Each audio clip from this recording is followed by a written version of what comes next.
გული მოგდობა კაცს 10 თეთრი დააზურდა დღეს პური. პური შეიძლება ზურდებოდეს საქართველოში. ჯერ ჩვენი ზურები გვაყრია თავზე. მე აგერ ყაზახეთი რუსეთანაც შემოაქვთ რა ვიცი იმდენი ხორბალი.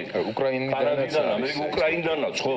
როგორ შეიძლება აქ პური ზურდებოდეს და თვითონ მე პურმა განაცხადეს რომ ფქვილი არ გაძურებული და პური რატო გააძურე? არ არსებობს და შესაბამისად ხალხს უკვე 10 თეთრით მეტის გადახდა მოუწევს ისედაც შედეგს გააქვთ თავი და გაქცევაზე უჭირავთ თვალი და ღმერთო დაგვიფარე რომ ხალხი აღარ გავიდეს აქედან და დაიწყოს უკან დაბრუნება მალე დადგეს ეგ დრო. ამ დროს ესე იგი პენსიონერებს უმატებენ 20 ლარს და პარლამენტის წევრებს 5200 ლარს უმატებენ.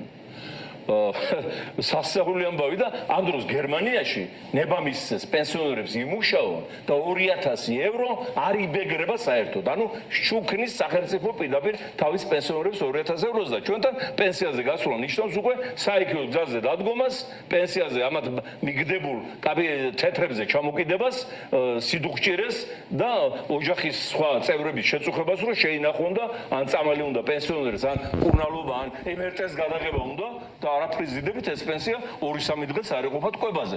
აღარ არის საუბარი კიდე სხვა მოთხოვნილებებზე, რაც პენსიონერი შეიძლება ქონდეს, იგივე თეატრში წასვლა, იგივე მოგზაურობა და ახლა სიამოვნებს, მაგრამ თან კეთილი შურით. შურს ევროპა, ამერიკაში პენსიონერებს რო აქვთ ორგანიზაციები შექმნილი, უიკენდებს ერთად ატარებენ, შეხედავ ჯანმრთელები, და ესეთი ნავარჯიშები, საღიფერი რა ხდება ჩვენთან ხალხო ქუჩაში რომ მივდივარ და ვაყურდები ადამიანებს ფერი არ არის ნორმალური არ არის ჯანმრთელი ფერი არ არის ხალხის სახეზე მე ხო მახსოვს თბილისში შოღო გვახსოვს ესეთი ჰოლივუდი გეგონებოდა რო გაივლიდი ჯერ მარტო რუსებს გულუსკდებოდა შურის გარო как хорошо у вас одеваются как зарубежда უახლესი მოდები და ხალხის ფერიანი ნორმალური არანევროზული ფაქტურად გაანადგურეს ელი და ეხლა გამოდიან და გობნებიან წადით გერმანიაში კარტოფილით ხარეთო ან ეს ახალგაზრდობა აქ ვინძებდნენ და წავიდნენ ევროპაში ამერიკაში ეძებონ სამუშაო